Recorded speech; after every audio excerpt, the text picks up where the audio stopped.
Ano po ang mga magandang business ideas na simulan ng mga first-time negosyante? Kung kayo ay interesado at first-time pa na magbi-business, nako mga friendship, kailangan mapanood mo itong video na ito. Videos that will make you wealthy and debt-free. Hi there! This is Kita ng inyong pambansang wealth coach. Thank you very much for tuning in and subscribing in this channel. If you are not yet a subscriber of this channel, I encourage you to click subscribe. Don't forget to click the bell button. Isama na natin pati yung all.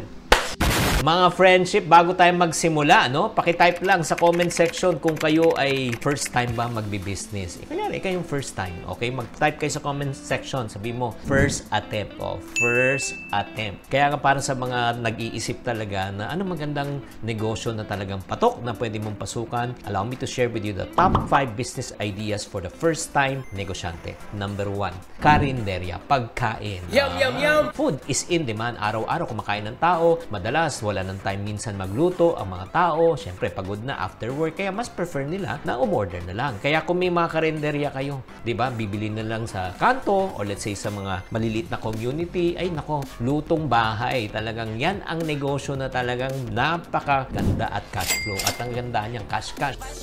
Walang utang. At saka ang kagandahan niya, nagluto ka na para sa ibang tao, nagluto ka pa rin para sa sarili mo. Nakatipid ka na sa gas, kumita ka pa. So, karinderya, that's number 1. Number 2, bakery. Ayan, kung may talent ka naman sa pagbe-bake ng mga goodies, magandang negosyo yan. Kasi tayo mga Pinoy, mahilig tayo sa mga cakes, pastries, tinapay, di ba? Merienda, pot-pot, pandesal, hindi nawawala sa pagkainan natin yan. Alam mo, sa halagang, I think, 20,000 to 50,000 actually, you can already start yung mga bakery. Kailangan lang, may mga machine ka lang. And then, ang kagandahan pa dito, meron tayong mga pwede pang isama like pan de coco, donut, mamon, pianono, di ba? Or let's say, yung putok, di ba? Alam niyo mga putok?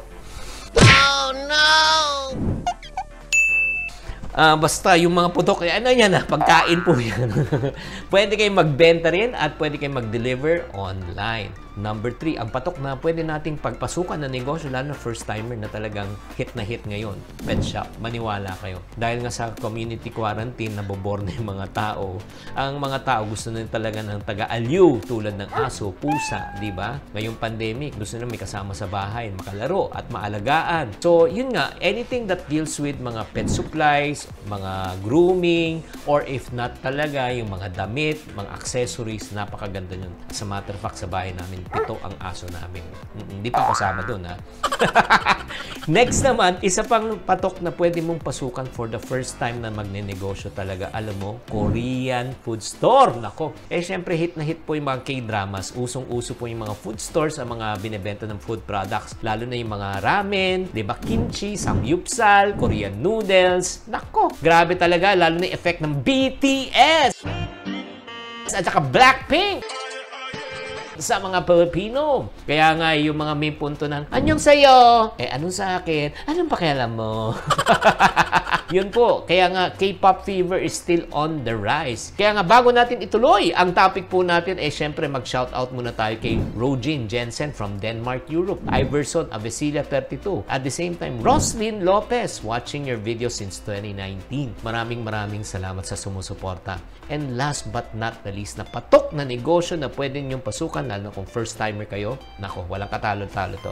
Medical supply store. Oo, malaki ang potential ng business because of the pandemic. Diba? Lalo na ang mga tao umiiwas na pumunta sa Bambang or let's say bumili ng mga antigen test, face mask, face shield, alcohol, or even vitamins. Nako, diba? Nagkakaubusan, nagpapanik buying pa minsan. Kaya my friendship, napakaganda ng negosyo talaga about kalusugan. Health is wealth. Ang tao ngayon, they would like to avoid getting sick. Kaya pwede kayo maging dealers ng mga generic medicine, ng mga products, diba? Siguraduhin mo lang na makumpleto mo lang mga permits na kailangan. At isa pang bonus ideas, no, na kung gusto nyo patok for mga first-timers na talagang medyo may iwasan ng mga risk, yung tinatawag na ukay, UK, or ready-to-wear products. Yan din, mga produkto na pwede mo na ibenta through live selling, di ba? At syempre, ang sikreto dyan, syempre, kailangan maging entertaining ka pag ikaw ay nagbebenta ng live selling na products. Yes! Ilan lang yan sa mga magagandang at patok na negosyo na pwede mo simulan, lalo na kung first-time negosyante ka. Register.